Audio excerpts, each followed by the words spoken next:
The North Sea is unforgiving. Below, the waves are dark, freezing, and violent. Above, the sky is a gray canvas of clouds and mist. It is the perfect place for a ghost to hide. And today, something is hiding in these clouds. Cruising at 40,000 feet is a predator that needs no introduction. It is loud, it is massive, and it is widely considered one of the deadliest machines ever built by European hands. It is the Eurofighter Typhoon, flown by the Royal Air Force. Its pilot feels invincible. And why shouldn't he? He is sitting on top of two Eurojet EJ-200 engines that produce enough raw thrust to accelerate straight up into the stratosphere like a rocket. He can fly faster, climb higher, and turn tighter than almost anything else in the sky. To him, the airspace looks clear. His radar is sweeping hundreds of miles ahead, searching for threats. But the screen is empty. He smiles behind his oxygen mask. But he is wrong. He is not alone. 30 miles away, flying dangerously low, skimming just 50 feet above the white-capped waves, is another fighter. It is smaller, quieter, and far more sinister. It is the Saab Gripen E. The Swedish pilot isn't relying on brute strength. He is relying on silence. His radar is turned off. His radio is silent. He is listening to the Typhoon's powerful radar emissions, like a shark sensing blood in the water. The Typhoon is hunting with a flashlight, beaming energy everywhere. The Gripen is hunting with night vision goggles, stalking from the shadows. In a few minutes, these two philosophies of war will collide. Raw power versus digital intelligence. The sledgehammer versus the scalpel. And in this simulation, only one pilot is going to survive. This is the story of the battle for Europe's skies. For decades, the debate has raged. Is it better to be big and strong or small and smart? The Eurofighter Typhoon represents the old guard. It was designed at the end of the Cold War to fight huge formations of Russian jets. It is a kinetic monster. It carries a massive payload of missiles. It is aerodynamically unstable, which sounds bad, but actually means it wants to flip and turn instantly. Computers fight constantly to keep it flying straight. So when the pilot pulls a stick, the jet snaps into a turn that would crush a normal human's lungs. It is the muscle car of the sky. On the other hand, Sweden took a different path. They knew they couldn't afford a massive fleet of heavy fighters. They needed a survivor. The GripenE is designed for a guerrilla war. It is built to land on snowy roads, refuel in 10 minutes, and disappear back into the air. But its real weapon is inside its nose. The GripenE carries an electronic warfare suite, so advanced that it is classified as a state secret. It doesn't just jam enemy radars. It hacks them. It can record the signal of an enemy jet, manipulate it, and send it back, creating ghost targets. It can make the Typhoon pilot see 5 Gripens on a screen when there is only one. Or worse, it can make himself invisible. So, let's put them in the ring. The scenario is simple.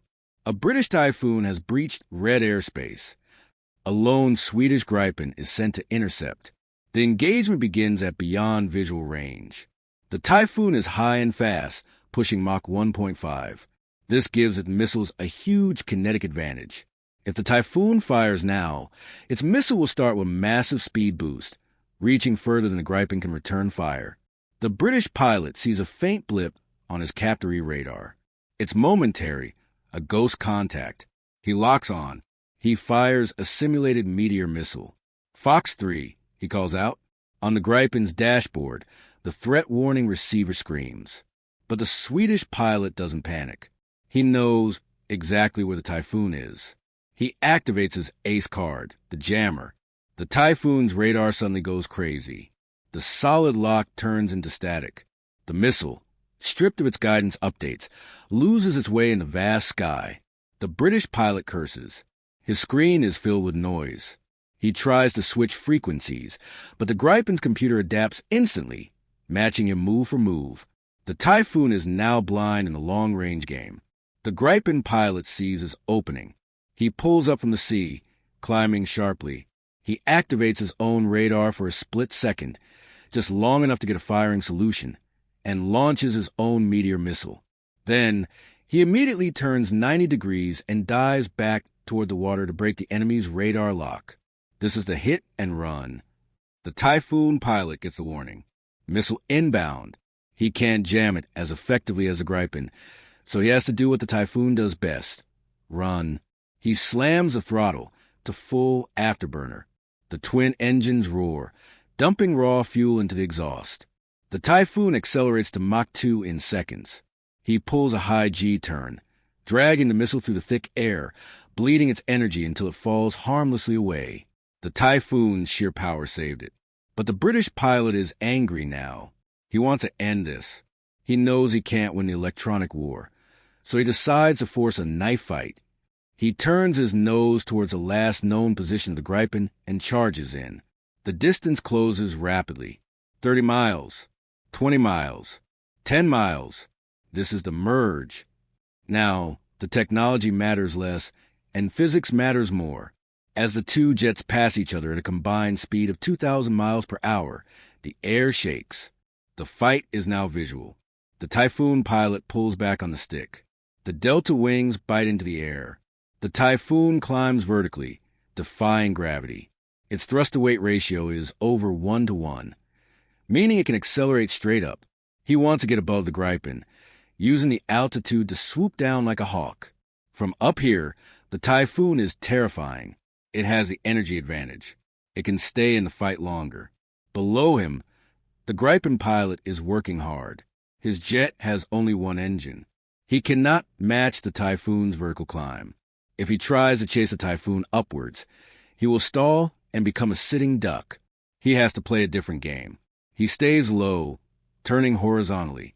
The Gripen is smaller, much smaller. Against the gray ocean, it is a tiny speck.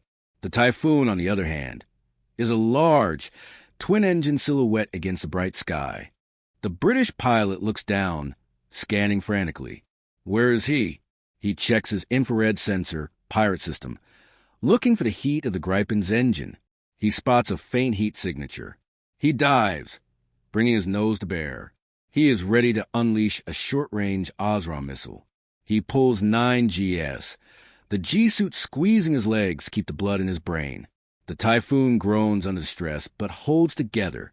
It is a magnificent display of power. He is lining up the shot. But the Gripen E has one final trick. It is not just a plane. It is a platform for the pilot's helmet. The Swedish pilot is wearing the Targo helmet-mounted display. He doesn't need to point the nose of his plane at the enemy to shoot. He just needs to look at him.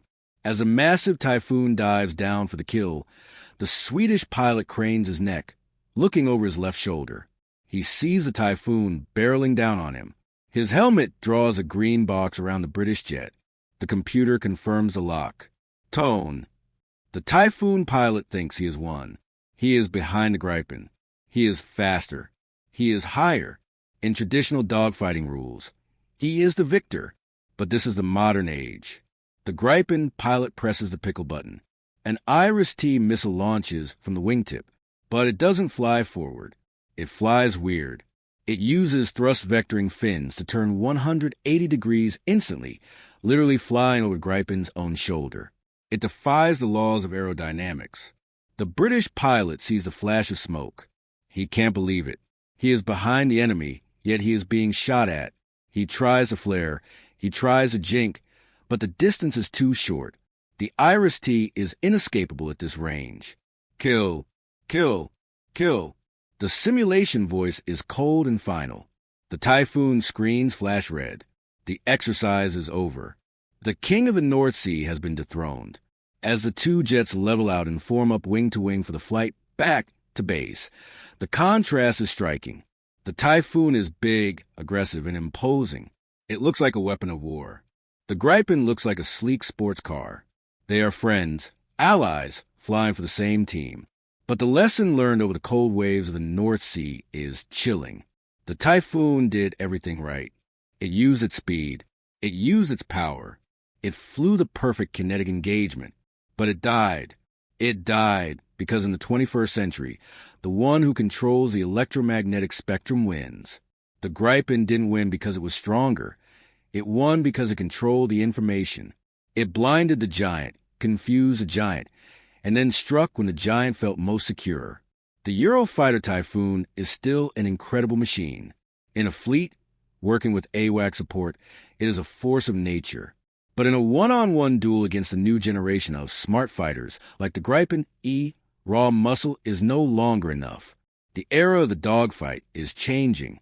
It is no longer about who can turn the tightest. It is about who can remain invisible the longest.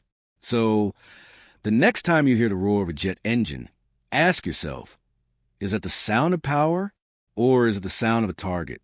Because in the silent, digital war of the future, the loudest guy in the room is usually the first one to die. What do you think? Is the sheer power of the Typhoon still king, or has the smart tech of the Gripen stolen the crown? Let us know in the comments below. And make sure to subscribe to Hidden Valor, because the war for the skies is just getting started.